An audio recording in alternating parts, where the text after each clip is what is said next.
To healing through tarot. ഇനി നമ്മൾ നോക്കാൻ പോകുന്നത് ഒരു ലവ് എനർജിയാണ്. അതിന് വേണ്ടിയിട്ട് നമ്മൾ ഓൾറെഡി കാർഡ്സ് എടുത്ത് വെച്ചിട്ടുണ്ട്. ഇനി ഓരോ കാർഡ്സും റിവീൽ ചെയ്ത് നോക്കാം. The tower, 4 of pentacles, 6 of swords, 5 of pentacles, ace of pentacles, 8 of pentacles.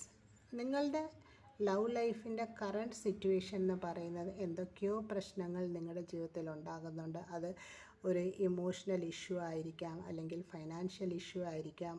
ഒരു വല്ലാത്ത സാഹചര്യത്തിലൊക്കെ കൂടി കടന്നു പോകുന്നതായിട്ടാണ് നിങ്ങളുടെ കറണ്ട് സിറ്റുവേഷൻ കാണിക്കുന്നത്.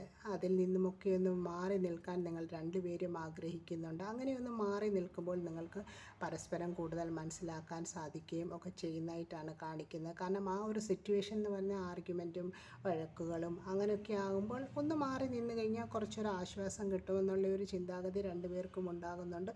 അതിന് വേണ്ടിയിട്ട് നിങ്ങളൊന്ന് തയ്യാറാകുന്നതായിട്ടാണ് കാണിക്കുന്നത്. കാരണം ഈ പ്രശ്നങ്ങളൊക്കെ ഒന്ന് പുറമോട്ട് മാറ്റി നിർത്തിയിട്ട് മുന്നോട്ട് പോകാൻ നിങ്ങൾ ശ്രമിക്കുന്നതായിട്ടാണ് കാണിക്കുന്നത്. നിങ്ങളുടെ എനർജി എന്ന് പറയുന്നത് കാണിക്കുന്നത് നിങ്ങൾ ഒന്നും തുറന്നു പറയുന്നില്ല.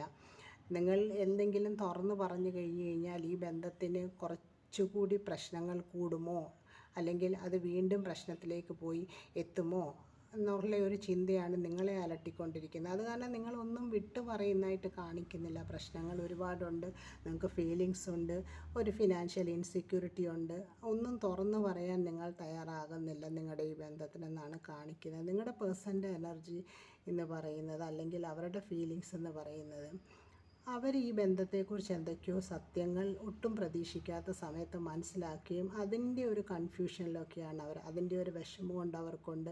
പെട്ടെന്ന് ഒരു ഇമോഷണൽ പ്രശ്നങ്ങളൊക്കെയാണ് അവരുടെ ജീവിതത്തിൽ കടന്നു പോകുന്നത്. കാരണം അവർക്ക് ഒട്ടും പ്രതീക്ഷിക്കാത്ത സമയത്ത് ഓരോ ഇൻസിഡൻറ്റ് ഉണ്ടാകുമ്പോഴും അതിനെയൊക്കെ ഫേസ് ചെയ്ത് കൊണ്ടുപോകാനുള്ള ഒരു മാനസികമായ ബുദ്ധിമുട്ടിൽ കൂടിയാണ് അവർ കടന്നു പോകുന്നതായിട്ടാണ് കാണിക്കുന്നത്. അത് കാരണം അങ്ങനത്തെ ഒരു ഫീലിങ്സിൽ കൂടിയാണ് അവർ കടന്നു പോകുന്നത്. അവർക്ക് വിഷമങ്ങളൊക്കെ ഉണ്ട്. നിങ്ങളുടെ ഈ ലവ് ലൈഫിൻ്റെ ഏറ്റവും വലിയ തടസ്സമെന്ന് പറയുന്നത് നിങ്ങൾ രണ്ടുപേരും പരസ്പരം ഒന്നും തുറന്നു പറയുന്നതായിട്ട് കാണിക്കുന്നില്ല. എന്തൊക്കെയോ പ്രശ്നങ്ങളൊക്കെ ഉണ്ടെങ്കിലും അത് നിങ്ങൾ മനസ്സിൽ വെച്ചുകൊണ്ടിരിക്കുന്നതായിട്ടാണ് കാണിക്കുന്നത്. ഇമോഷണലി നിങ്ങൾ ഒറ്റപ്പെട്ട് നിൽക്കുന്നതായിട്ടാണ് കാണിക്കുന്നത്. അതേപോലെ ഫൈനാൻഷ്യൽ ക്രൈസിസ് ഉണ്ട്, ചെറിയ അസുഖങ്ങളോ അങ്ങനെ മറ്റു പല കാര്യങ്ങളും, ഒരുപാട് ബുദ്ധിമുട്ടുകളൊക്കെ ഉള്ള ഒരു സാഹചര്യത്തിൽ കൂടി കടന്നു പോകുന്നത് കാരണം അത് നിങ്ങളുടെ ഈ ലവ് എനർജീനും നിങ്ങളുടെ ഈ ലവ് ലൈഫിനും ഒക്കെ ഒരു തടസ്സമായി നിൽക്കുന്നതായിട്ടാണ് കാണിക്കുന്നത്. പക്ഷേങ്കിൽ യൂണിവേഴ്സായിട്ട് നിങ്ങൾക്ക് നല്ലൊരു തുടക്കം കൊണ്ട് തരുന്നതായിട്ടാണ് കാണിക്കുന്നത്. അതൊരു ജോലിയുടെ രൂപത്തിലാകാം. കാരണം ഇപ്പോൾ നിങ്ങൾ അനുഭവിക്കുന്ന ഈ ഫൈനാൻഷ്യൽ ക്രൈസിസിൽ നിന്നൊക്കെ ഒന്ന് വെളിയിൽ വരാൻ നിങ്ങൾക്കൊരു നല്ല അവസരം യൂണിവേഴ്സായിട്ട് കൊണ്ടുതരുന്നുണ്ട്. അതേപോലെ നിങ്ങളുടെ ഈ റിലേഷൻഷിപ്പിനെ ഒന്നും കൂടെ മെച്ചപ്പെടുത്താൻ ഒരു പുതിയ തുടക്കമായിട്ട് അതിനെന്തെങ്കിലും ഒരു മാർഗം യൂണിവേഴ്സായിട്ട് നിങ്ങൾക്ക് കാണിച്ചു തരുന്നതായിട്ടാണ് കാണിക്കുന്നത്. അത് നിങ്ങൾ രണ്ടുപേരും ഒരുമിച്ച് അതിനു വേണ്ടി വർക്ക് ചെയ്യുകയും കമ്മിറ്റഡായി ഇരിക്കുകയും നിങ്ങളുടെ എനർജിയും ടൈമും അതിനു വേണ്ടി നിങ്ങൾ യൂസ് ചെയ്യുകയും ചെയ്യുമ്പോൾ നിങ്ങൾക്കിപ്പോൾ ഈ ഉണ്ടായ ഓരോ പ്രശ്നങ്ങളും, നിങ്ങളുടെ ഈ അങ്ങോട്ടും ഇങ്ങോട്ടുമുള്ള ഈ പ്രശ്നങ്ങളും കുറ്റപ്പെടുത്തലുകളും ഇതുമൊക്കെ ഒന്ന് മാറി നിങ്ങൾക്കൊരു കമ്മിറ്റഡ് റിലേഷൻഷിപ്പായിട്ട് ഇതിനെ മുന്നോട്ട് കൊണ്ടുപോകാൻ സാധിക്കുന്നതാണ്.